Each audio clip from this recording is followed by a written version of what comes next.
বুঝে আসুক আর না আসুক, আলোচনায় ডেলি আনি আর না আনি, চর্চা ডেলি হোক আর না হোক,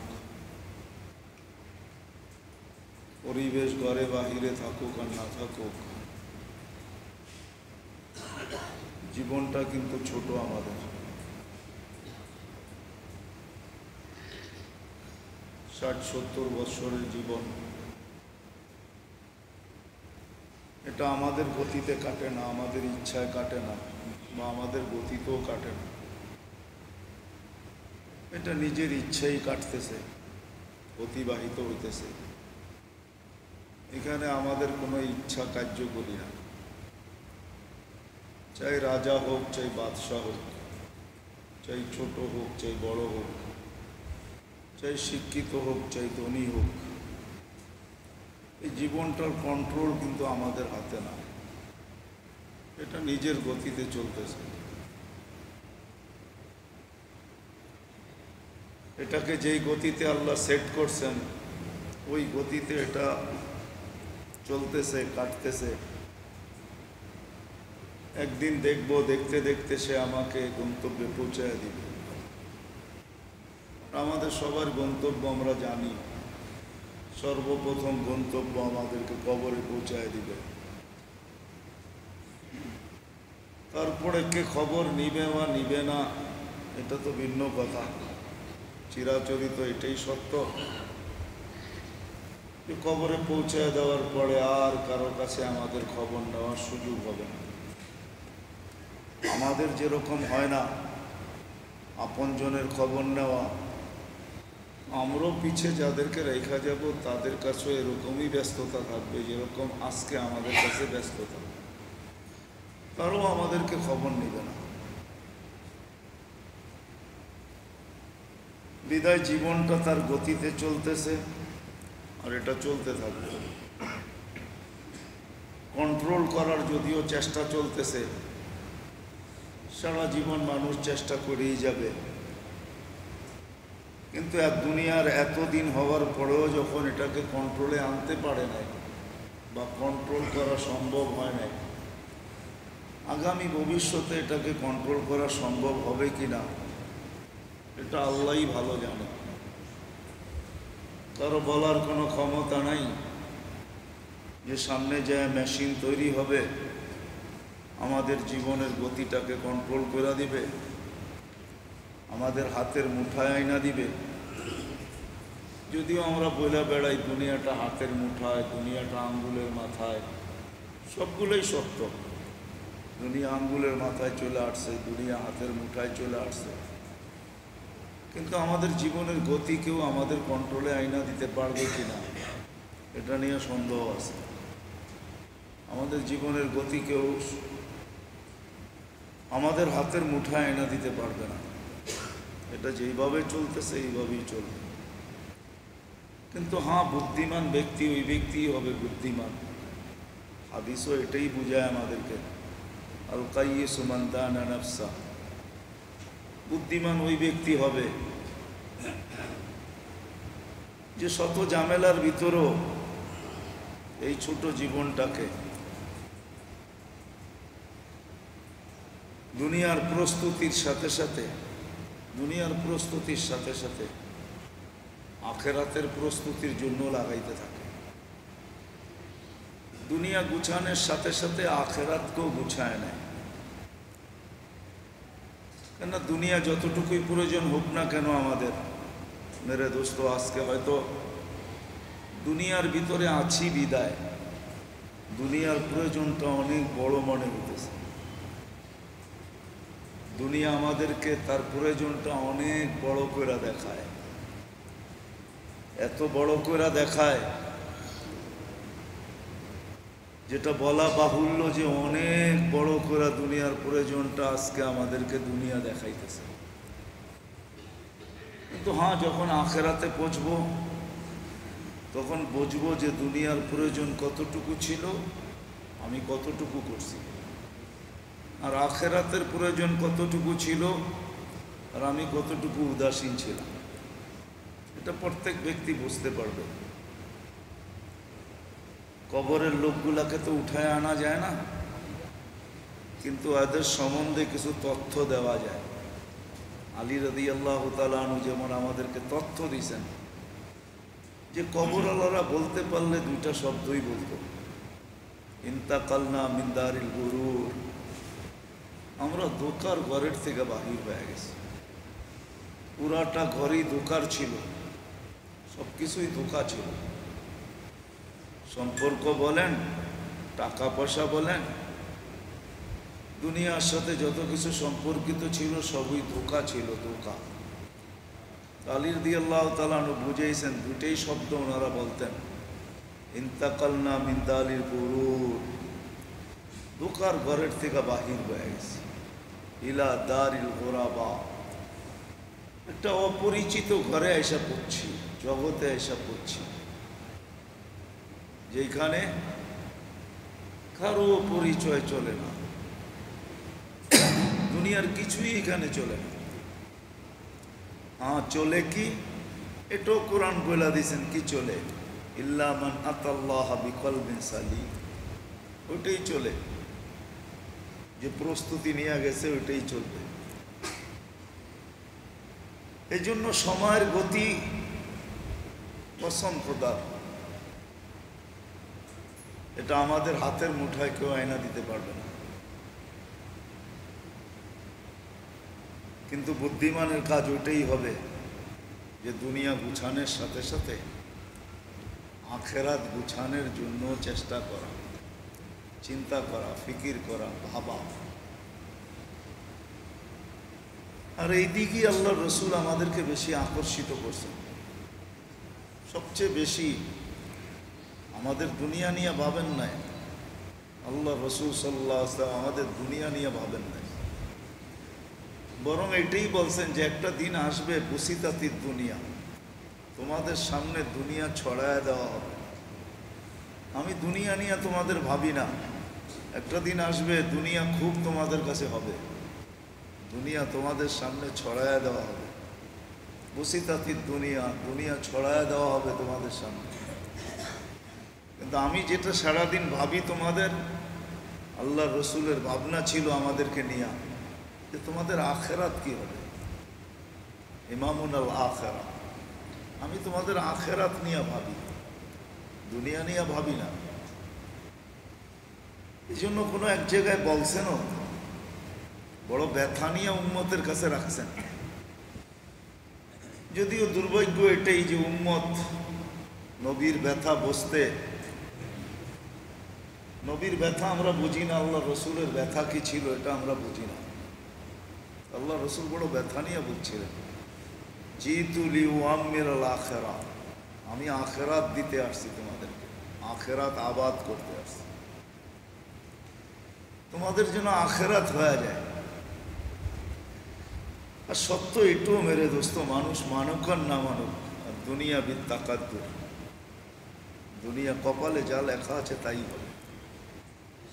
হাজারো প্রমাণ দেওয়া যায় দুনিয়াতে, কিন্তু প্রমাণগুলা দিতে গেলে আবার না জানি কে কোন আঙ্গুল উঠায় ফেলে, এই জন্য প্রমাণগুলো এরকম হাজারো প্রমাণ পাওয়া যায় দুনিয়াতে, যে কপালে যা লেখা আছে তাই ঘটবে। যদি তা না হইতো তাহলে আঙ্গুল ফুলা কোনোদিন মানুষ কলা গাছ হতো না।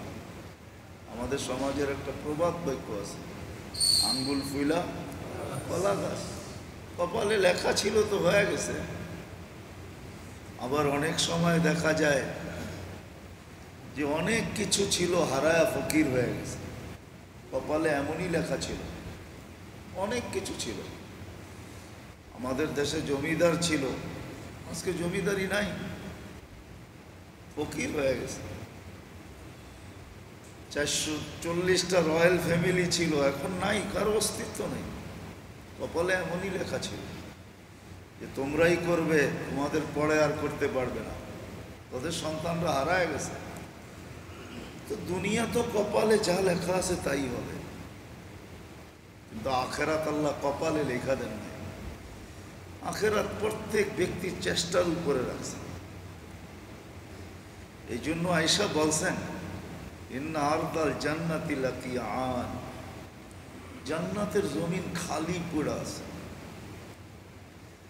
যে যতটুকু দখল করতে পারো, যতটুকুর মালিক হইতে পারো, ওইখানে কোনো বাধা বিপত্তি নেই।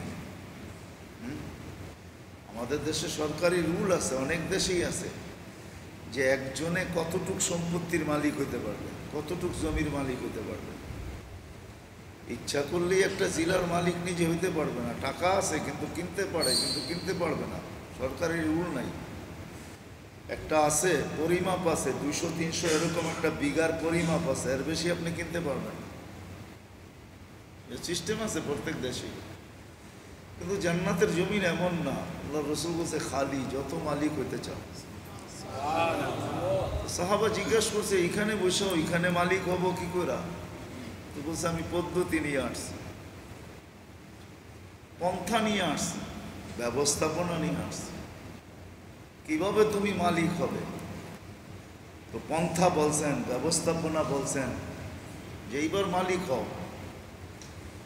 তো সাহাবা একরাম প্রতিযোগিতা লাগাইছেন যে কিভাবে মালিক হওয়া যায়। একটা সময় আসছে যে আল্লাহ পর্যন্ত প্রশংসা করছে, ফালিয়াতানাফাসিল মুতানাফিসুন, তোমরাই যোগ্য, তোমরাই প্রতিযোগিতায় যোগ্য এবং পাস, তোমরাই পাস। সাহাবা পাস হয়ে গেছেন, পাস হয়ে গেছেন যে পরিধি কতটুকু, কতটুকু কে দখল করছে, আল্লাহ পাস করে দিয়েছেন, আল্লাহ এদেরকেই যোগ্য বানাইছেন। কিন্তু আফসোসের বিষয়, যত কথাই বলি না কেন, আসলে কখনো কখনো হয় মেমোরি ফুল হয়ে গেলে, অন্য কিছু সেভ করতে চাইলে মেমোরির ভিতর থেকে আওয়াজ আসে, আমি কিন্তু ফুল, আমাকে ডিলিট করো, তাইলে ঢুকবো, নাইলে ঢুকবো না। ঠিক না? আজকে দুনিয়া আমাদের মেমোরিতে এতটুকু ঢুকছে, আমরা কিন্তু আপনাদেরকে হাতে পায়ে ধরে বুঝাইতে চাই, হিতাকাঙ্ক্ষী হিসাবে বুঝাইতে চাই, বুঝাইতে চাই, কিন্তু বুঝে আসে না কেন জানেন? মেমোরি ফুল হয়ে আসে, দুনিয়া দিয়া মেমোরি ফুল, এই জন্য আখেরাত বুঝে আসে না। হ্যাঁ, কিছু জিনিস যদি ডিলেট হতো এখান থেকে, তাইলে হয়তো আমাদের কিছু কথা ঢুকতো, এখানে সেভ করা যেত, সুরক্ষিত করা যেত, তাহলে কিছু লোক তৈরি হইতো। যেমন সাহাবা একরামের ভিতরে ওই জমানায় তো শুধু 1.25 লক্ষ মানুষ ছিল না, মানুষ হয়তো 2-4-5 কোটি ছিল সারা দুনিয়ায়, কিন্তু 1.25 লক্ষ লোক বুঝছে এবং নিজেদেরকে মডেল রূপে তৈরি করছে। যদিও এই শব্দটা সাহাবাদের জন্য শোভনীয় না, কিন্তু অন্য শব্দ নাই, করবোটা কি, এটা দিয়ে মানুষ ভালো বোঝে। মডেল রূপে নিজেদেরকে তৈরি করছে। আর যাদেরকে আল্লাহ মেডেলও দিছেন, দুনিয়াতে বসায় রেখা 1500 মেডেল দিছেন প্রত্যেককে। কোরআনে 1500 আয়াত আছে সাহাবায়ে কেরামের সামনে, প্রত্যেকটা এক একটা মেডেল। নিজেদেরকে বানাইছেন মডেল, তো আল্লাহ ওনাদেরকে দিয়া দিছেন মেডেল। আজকে আমরাও আপনাদেরকে বুঝাইতে চাই, হাতে পায়ে ধরেই বুঝাইতে চাই,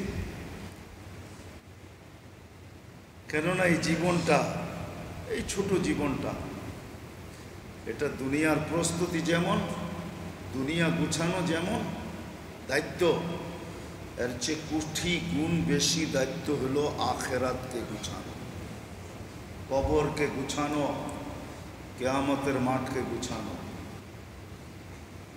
প্রত্যেকটা ঘাটিকে গুছানো, মৌতের জন্য প্রস্তুতি নেওয়া, এমন প্রস্তুতি যে মৃত্যু আসলে যেন ভিতরে খুশি হয়।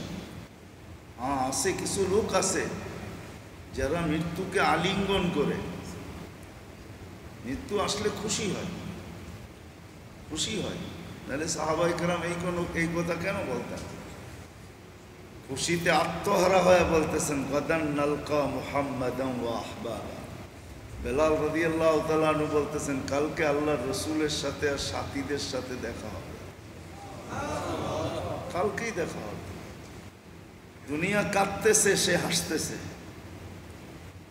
দুনিয়া দেখতেছে বর্ষা সিনায় লাগতেছে, রক্তের ফোয়ারা বাহির হইতেছে, একটু পরেই মৃত্যুর কোলে ঢোলা পড়বে, জীবনের লীলা খেলা সব শেষ হয়ে যাবে, সব সাঙ্গ হবে, কিন্তু তার মুখ দিয়ে চিৎকার আসতেছে, ফুস্তু ও রব্বিল কাবা, ফুস্তু ও রব্বিল কাবা, রব্বে কাবার কসম আমি কামিয়াব হয়ে গেলাম।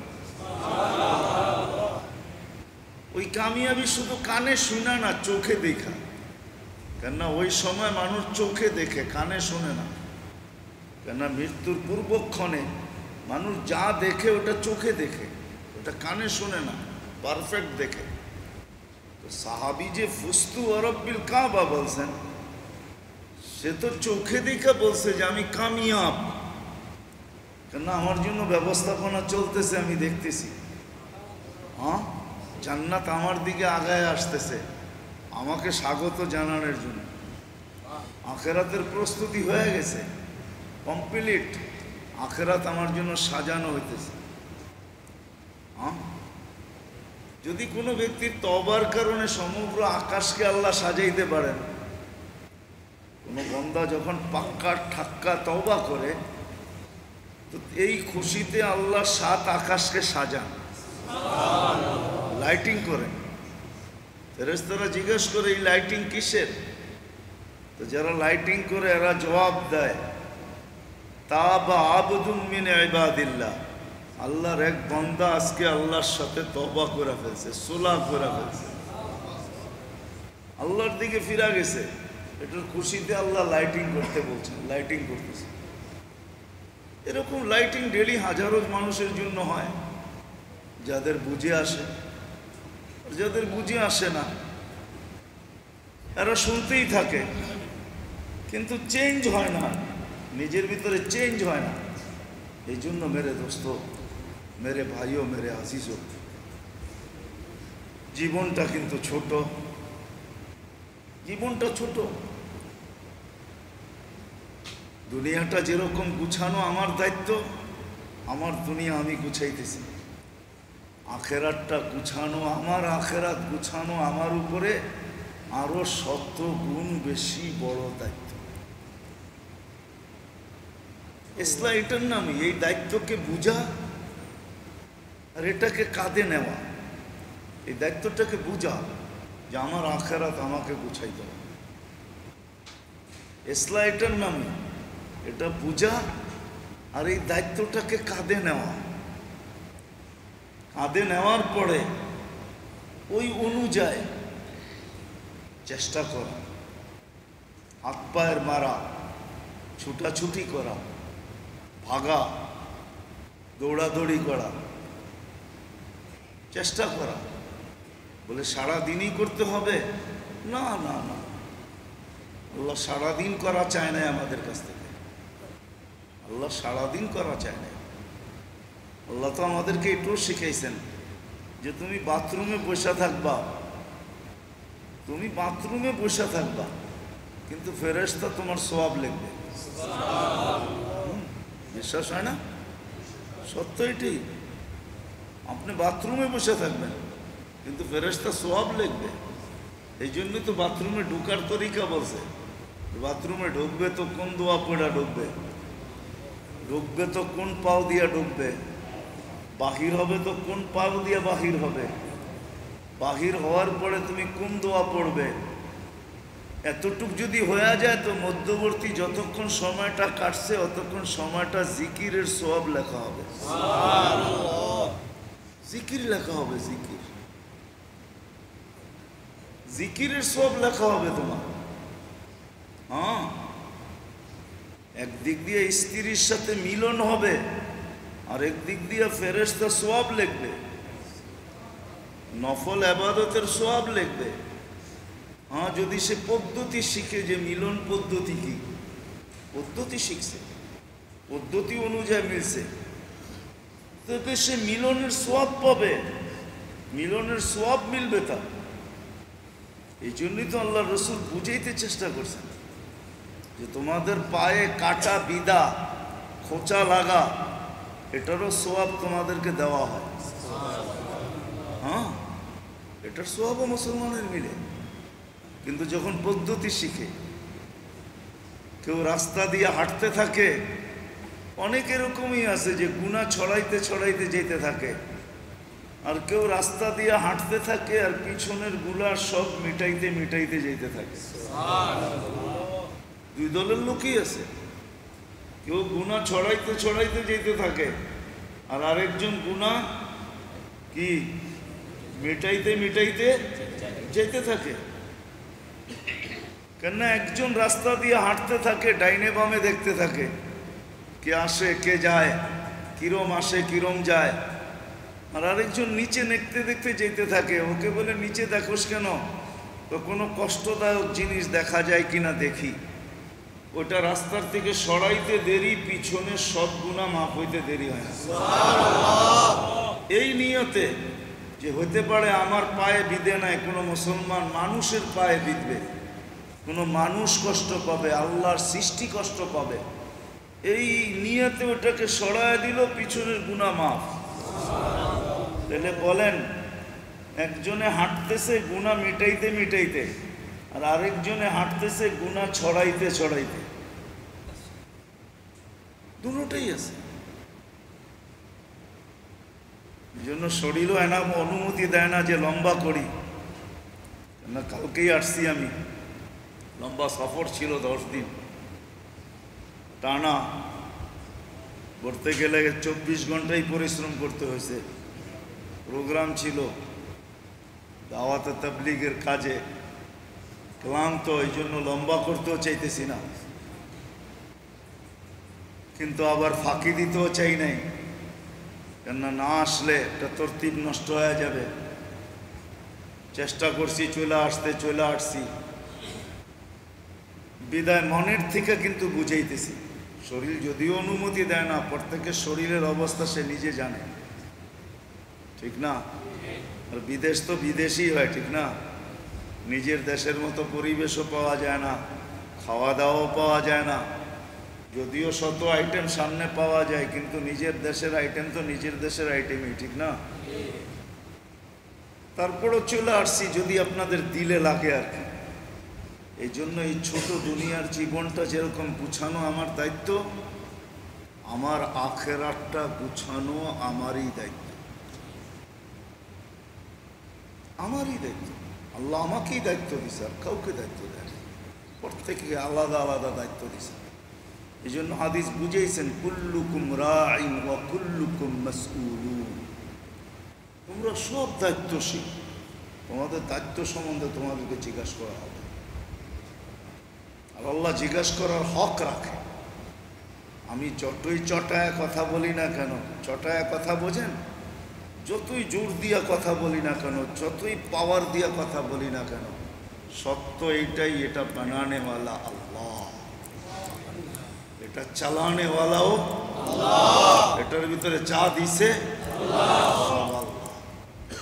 আল্লাহ, এটার মিল্কিয়াত পুরাটা, এটার মালিক পুরা আল্লাহ, আমাকে ব্যবহারের অনুমতি দিছে। আসল মালিক আল্লাহ। লাহু মুলকুস সামাওয়াতি ওয়াল আরদ, এটার আসল মালিক আল্লাহ।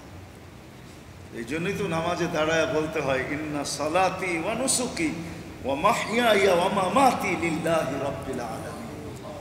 নামাজের জায়নামাজে দাঁড়ায় এই দোয়া পড়তে হয়, ইন্না সালাতি ওয়া নুসুকি ওয়া মাহইয়ায়া ওয়া মামাতি লিল্লাহি রাব্বিল আলামিন, সব আমার।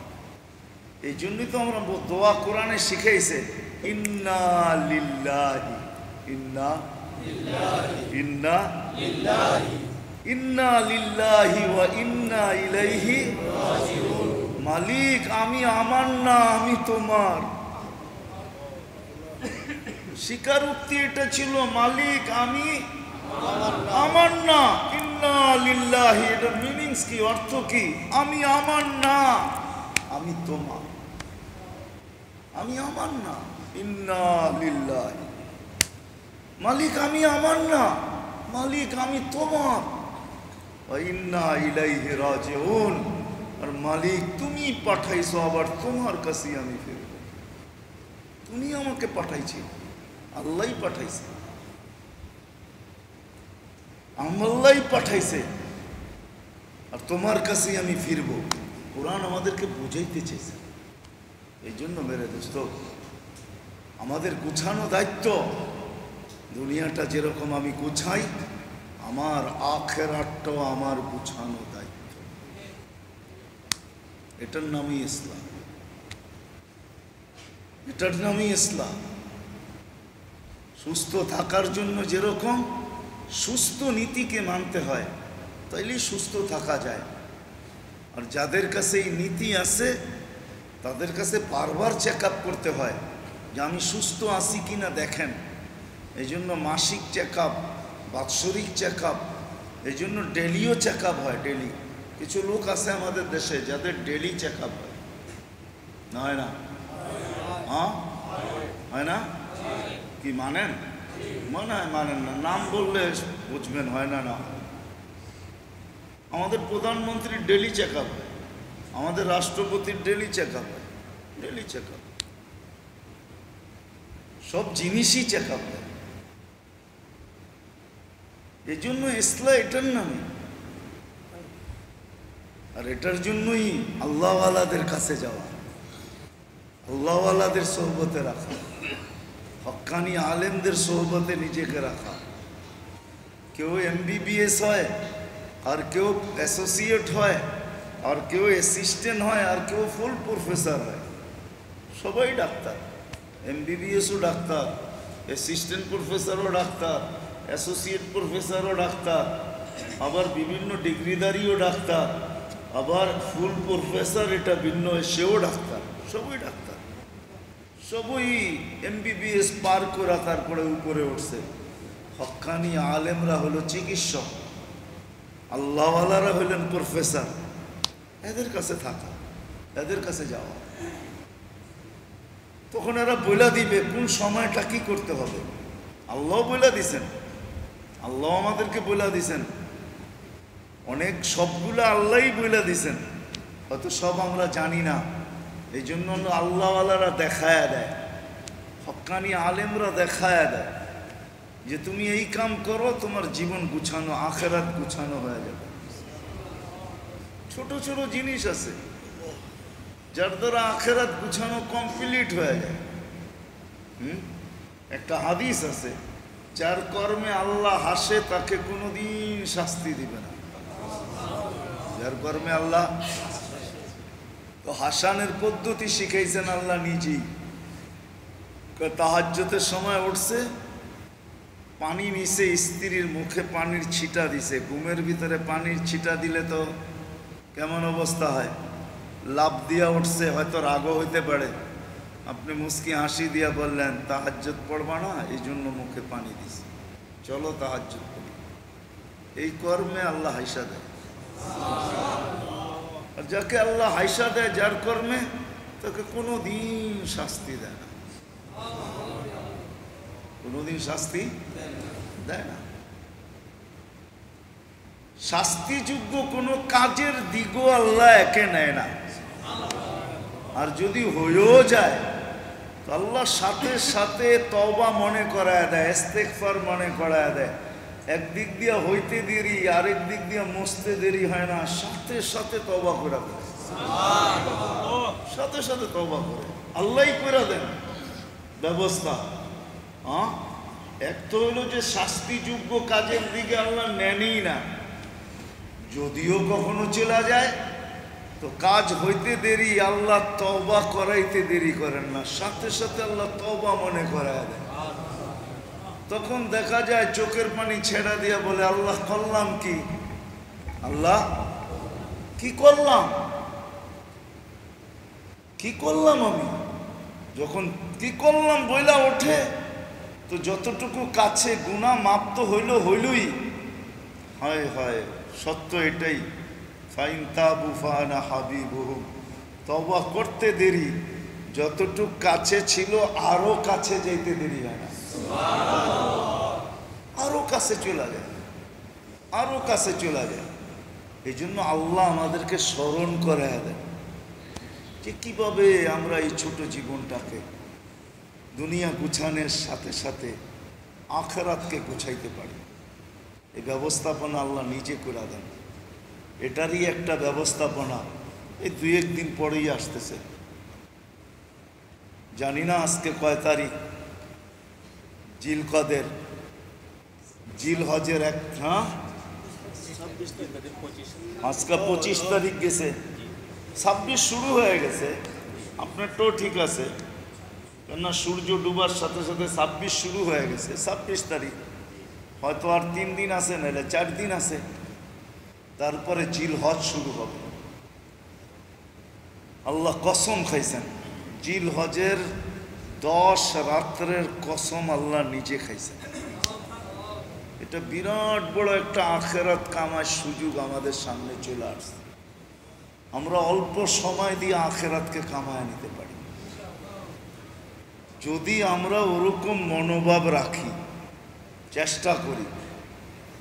কেননা এই সামনের জিলহজের 1 তারিখ থেকে নিয়ে 9 তারিখ পর্যন্ত প্রত্যেক দিনের রোজা 1 বৎসরের রোজার সমান।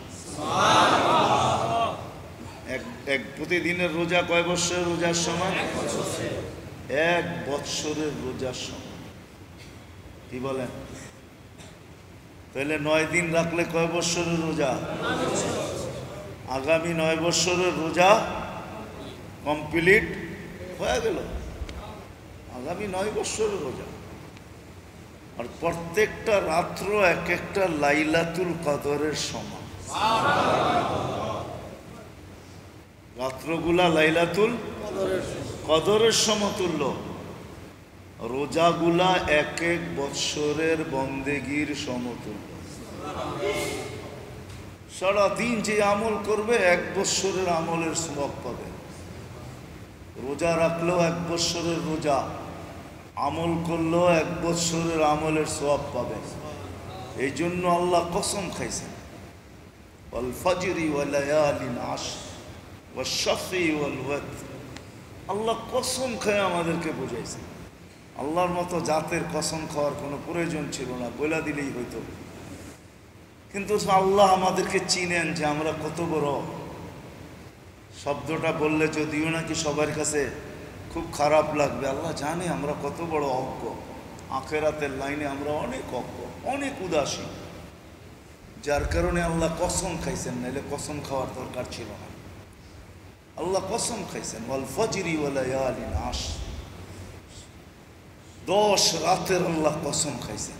আল্লাহ কসম খায় বুঝাইতেছে, মানুষ তোমার কল্যাণার্থে 10 রাত্র দিলাম, ইচ্ছা করলে তুমি 10 রাত্রে 10 বৎসর না, মোটামুটি 10,000 বৎসর তুমি গুছায় নিতে পারবে।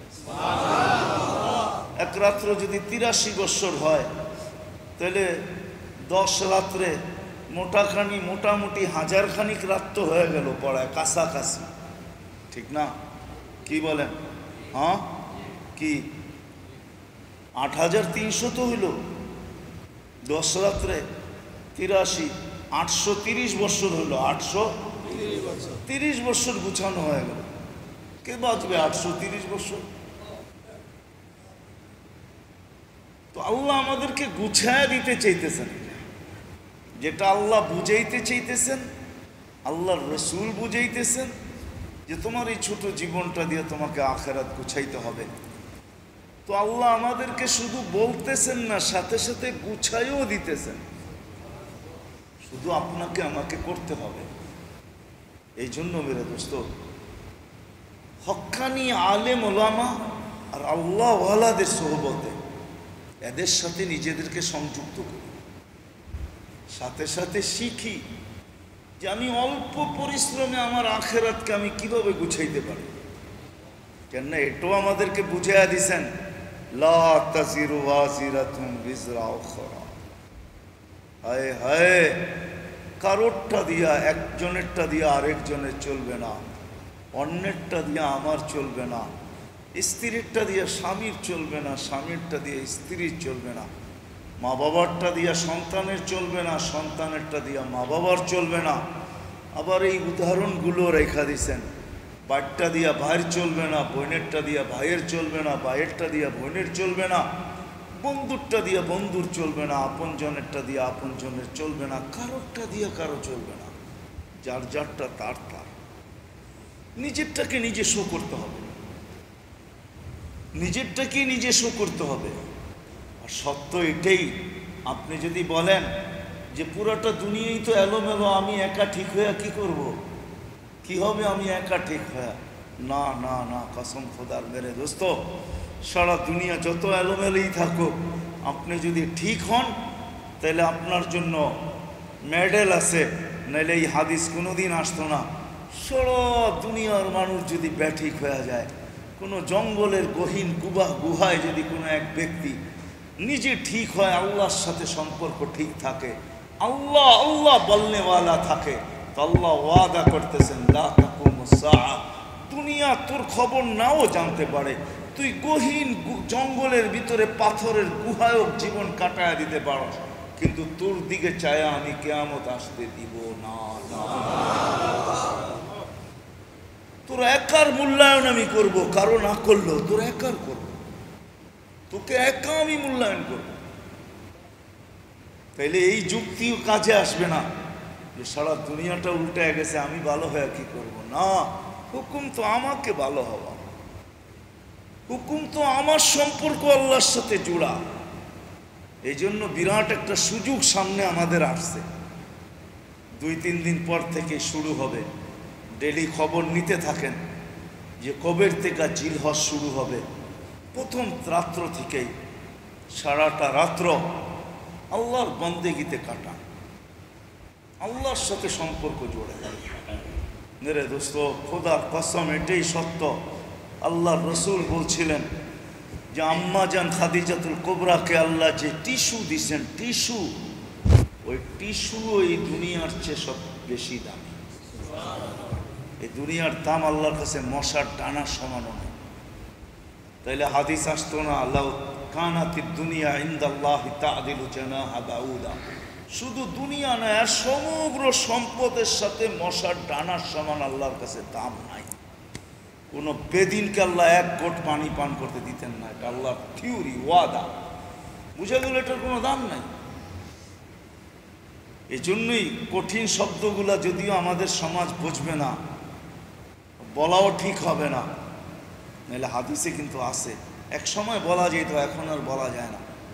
ওই শব্দগুলাকেই ব্যবহারই করা যায় না, এই জন্য ব্যবহার করতেছি না। কিন্তু এতটুকু অবশ্যই বলবো, আল্লাহ রসুল জিজ্ঞাসা করছিলেন যে ফুলন্ত ফাটন্ত এই মরা বকরির বাচ্চাটা কে কিনবে 1 দিরহাম দিয়া? ইয়া রাসূলুল্লাহ, এমন পাগল আমাদের সমাজে কেউ হয় নাই যে এই ফুলন্ত ফাটন্ত দুর্গন্ধ ছড়ানো বকরির বাচ্চা 1 দিরহাম দিয়ে কিনবে, এরকম আমাদের সমাজে পাগল কেউ হয় নাই। আল্লাহ রসুল বলছে, তোমাদের দুনিয়া আল্লাহর কাছে এর চেয়েও বেশি কম দামি, এর চেয়েও বেশি নিকৃষ্ট। মাসলা দুনিয়া না। এই জন্য আসেন ওয়াদা করি, অঙ্গীকার করি যে 1 তারিখ থেকে 10 তারিখ ঈদ পর্যন্ত এই 9টা দিন রোজা 10 দিন রাখতে হবে না, রোজা রাখবে 9 দিন। ঈদের দিন কোনো রোজা নাই। হ্যাঁ, ঈদের রাতটা আছে, যেটাকে আমরা চাঁদ রাত বলি। হ্যাঁ, ওই রাত, এই 10 রাত্র কোনো মতে যেন হাতছাড়া না, কিছু না করতে পারি। যদি সারা দিন ক্লান্ত থাকি, এখানে যারা আছেন তারা সবাই বেশিরভাগই হবে 2-4-10 জন ছাড়া, বাকি সবাই হবে যে শ্রমিক পেশার মানুষ, চাকরিজীবী মানুষ, সারাদিন কাজ করতে হয়। হ্যাঁ, সারা রাত্র না পারেন, ঘুমানোর আগে কমসে কম 4 রাকাত হলেও পড়া ঘুমান। ফজরের নামাজটা, এশার নামাজটা বাজমাত পড়ে, ঘুমানোর আগে হলো 4 রাকাত এই নিয়তে পড়া শোন যে আল্লাহ তুমি নাকি এই রাত্রের কসম খাইছ, এই রাত্রের মূল্যায়ন নাকি লাইলাতুল কদরের মতো, কিন্তু তুমিও জানো আমার শরীরটা কত ক্লান্ত, সারাদিন কাজ করতে হয়। আয় আল্লাহ, পুরাটা তো পারবো না, 4 রাকাতই তোমার সামনে রাখলাম। হতে পারে এই 4 রাকাতেই, হতে পারে 2 রাকাতেই, ইনশাআল্লাহ সারাটা জীবন গুছানোর জন্য যথেষ্ট হয়ে যাবে। নাইলে এটাও হইতে পারে যে যেই বৎসরই মারা যাক না কেন, মারা যাওয়ারও তো একটা সং থাকে, ঠিক না? কি বলেন? হ্যাঁ, 2022-এও তো কিছু লোক মারা যাইতেছে, ঠিক না? এদেরকে যদি বলে আল্লাহ যে 22-এ মারা গেছো, 22-এর হিসাব দিতে হবে না, 21-এও তো লাইলাতুল কদর ছিল, ওটা কি করছো এটা বলো। সে তো 21-এ মারা যায় না, ঠিক না? কি বলেন? 21-এও তো 10টা রাত্র ছিল, ওটা কি করছো বলো। 21-এও তো একটা শবে বরাত ছিল, ওটা কি করছো বলো। 21-এও তো একটা রমজান ছিল, ওটা কি করছো বলো। 21-এও তো একটা লাইলাতুল কদর ছিল, ওটা কি করছো বলো। আমাদের কাছ থেকে যদি এতটুকুই হিসাব নেয়, আর আমার বিশ্বাস এটাই, শ্রম পেশার মানুষের কাছ থেকে আল্লাহ এতটুকুই নিবে। কেননা আপনাদের কাছে তো বিরাট বিরাট ব্যাংক ব্যালেন্স নাই, ঠিক না? যে আপনাদের সবার কাছে এক একজন করে ম্যানেজার আছে যারা টাকা পয়সার হিসাব রাখে, এরকম তো না, ঠিক না? সারা দিন পরে জানি যে কোমরে কয় টাকা খুঁচা নিছি, ঠিক না? যারা দিন বেসিস কাজ করে, দিনের মজদুরি দিনে পায়, ওরা তো বিকালে জানে যে জঙ্গির মধ্যে কয় টাকা খুঁজছে। খুঁচা বোঝেন না? এরকম খুঁচা লয় না কি?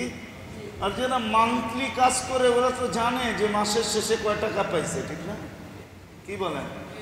যারা ব্যবসায়ী তাদের হিসাব করতে একটু কষ্ট হয়, ঠিক আছে, মানলাম। কিন্তু এখানে তো আমরা 90 এরকম মানুষ, ঠিক না?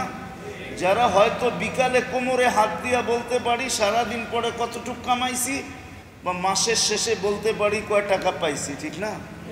আল্লাহ যদি আমাদের থাকেছে আর কোনো হিসাব না নিয়া শুধু এতটুকুই হিসাব নেন যে যেই বৎসর মারা গেছে ওর আগের বৎসরের কয়েকটা জিনিস যদি আল্লাহ দেখায় যে লাইলাতুল কদর কি করছো এটা বলো, রমজান কি করছো এটা বলো, জিলহজের 10 রাত্র কি করছো বলো, 9 দিন কি করছো বলো, শবে বরাতে কি করছো বলো, এরকম কিছু কিছু রাত্র কিছু কিছু সময় আছে যে এগুলা কি করছো বলো। কি বলেন? এতটুকু যদি হিসাব নেয় আল্লাহ, আর হিসাব দেওয়ার পরে যদি হিসাব ওকে হয়, কমপ্লিট হয়, তা আল্লাহ বলতে পারবে তোমার হিসাব ঠিক আছে, চলো। কেননা 21 সন শুধু 21 ছিল না। 21 সনের লাইলাতুল কদর কি 21 সনই ছিল নাকি? কয় সন ছিল? 83টা সন ছিল। কত? 83 বৎসরে 83 সন না, 83টা সন ছিল। 10টা রাত্র প্রত্যেকটা লাইলাতুল কদরের মতো, তো প্রত্যেকটার ভিতরে তো 83 সন আছে, ঠিক না? আপনাকে হিসাব দিতে হইতেছে শুধু 21 সনের। মনে হয় বুঝাইতে পারি না। এই জন্য সবার পায়ে হাত রাখা বলে আল্লাহ আলাদের সাথে সম্পর্ক জোড়ে, হক্কানি আলেমদের সাথে সম্পর্ক জোড়ে। আর এই সুযোগগুলা যেগুলা হাতের সামনে আসে, আল্লাহ যদি আমাদেরকে, এখনো 3 দিন বাকি আছে, জানি না কে বাঁচবো কে মরবো, যদি সময় পাই তাইলে এই 10টা রাত্র 9টা দিন কাজে লাগায় দিই। ঘরালাদেরকেও বলি, বাচ্চা কাচ্চাকেও বলি, একটা পরিবেশ তৈরি করি। কেউ না মানে আমি করি, 9 দিন রোজা রাখি, রাত্রগুলা এবাদতে কাটাই, একটা পরিবেশ করি। সত্য এটাই মেরে দোস্ত, যদিও আমরা বুঝতেছি না, সত্য এটাই। আল্লাহকে সঙ্গে নিলে জীবনের যে মজাটা হবে, আল্লাহর থেকে দূরে সরে ওই মজা হবে না। আপনি ভাববেন মজা হইতেছে, এটা সাময়িক মজা, আসলে মজা হবে না। আল্লাহর থেকে দূরে যারা, ওদের জীবনে মজা নাই, এটাই সত্য। যে আল্লাহর যত কাছে ওর জীবনের মজা তত বেশি, যে আল্লাহর থেকে যত দূরে ওর জীবনে মজা তত কম। ওর জীবনে মজা নাই, ওর জীবনে মজা নাই, ওর জীবনে স্বাদ নাই। স্বাদ তরকারি অনেক দুনিয়াতে পাক হয়, অনেকগুলা খাওয়ার পরে মানুষকে আঙ্গুল চেটেও খাইতে মন চায়, ঠিক না? আবার অনেকগুলা খাওয়ার পরে বলে খাইছি, পেট ভরা দরকার ছিল খাইছি, কিন্তু কোনো স্বাদ ছিল না। ওদের জীবনে স্বাদ নাই। আর কসম এটাই, আল্লাহ নিজেই বলছে, আমার থেকে যে যত দূরে হবে তার জীবনে স্বাদ তত কম হবে। হ্যাঁ, ওর জীবনের স্বাদ দেখেন যেটা, ওটা স্বাদ না, ওটা মরিচিকা। মরিচিকায় যেরকম ঢেউ দেখা যায়, পানি দেখা যায়, তরঙ্গ দেখা যায়, আসলে কিছুই না, না পানি না তরঙ্গ না ঢেউ, যাদের জীবনে দূরের থেকে স্বাদ দেখতেছেন, ওদের জীবনে স্বাদ না, এটা মরিচিকা, ওটা বালুর তরঙ্গ, ওটা ধোকার তরঙ্গ, দুনিয়াকে ধোকা দিতেছে, আসলে কোনো স্বাদ নেই। স্বাদ তো আল্লাহ যত কাছে হবে, আমি আল্লাহর যত কাছে হব, তত স্বাদ হবে, স্বাদ হবে। তখন খায়া যেই স্বাদ পাবে, না খাইয়েও এর চেয়ে কোটি গুণ বেশি স্বাদ পাবে। এই জন্যই তো বলছিল, দুনিয়া দেখতেছে আইয়ুবের মতো কষ্টে কেউ নাই, আইয়ুব আলাইহিস সালামের মতো কষ্টে কেউ নাই, অসুস্থ আর অসুস্থ। কিন্তু যখন জিজ্ঞাসা করছে আইয়ুব আলাইহিস সালাম, বলো সবচেয়ে সুখের দিন কোনটা ছিল? যখন অসুস্থ ছিল। ওইটা আবার সুখের হয় কি করে? যখন অসুস্থ ছিলাম, ডেলি সকালে একবার বিকালে একবার আল্লাহ ডাইরেক্ট জিজ্ঞাসা করতেন, আইয়ুব কেমন আছো? ওই সুরের ভিতরে, ওই ডাকের ভিতরে যে মজা, ওই মজা এখন আর পাই না। এখন আর আল্লাহ জিজ্ঞাসা করেন আইয়ুব কেমন আছে। হ্যাঁ, ওটা ওই বুঝতে পারে কি যাতনা বিষে, বুঝিবে সে কিসে, কবু হাসি বিষে ডংসিনি যায়।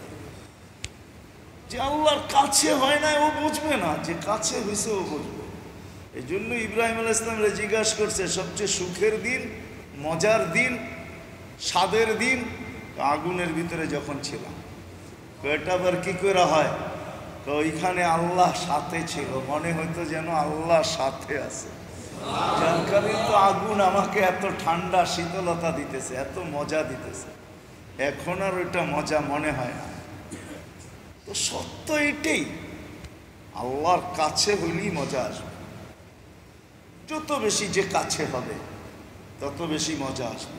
বিশ্বাস না হয়, রাত্রে ওঠেন, ধ্যান করেন, নিরিবিলি বসেন, তারপরে আল্লাহ আল্লাহ জপেন, দেখেন কেমন ভিতরে মজা লাগে। আল্লাহ আল্লাহ আল্লাহ আল্লাহ আল্লাহ আল্লাহ আল্লাহ জপতে জপতে এক সময় দেখবেন ভিতর থেকে মজার ঢেউ উছলায়া উঠবে।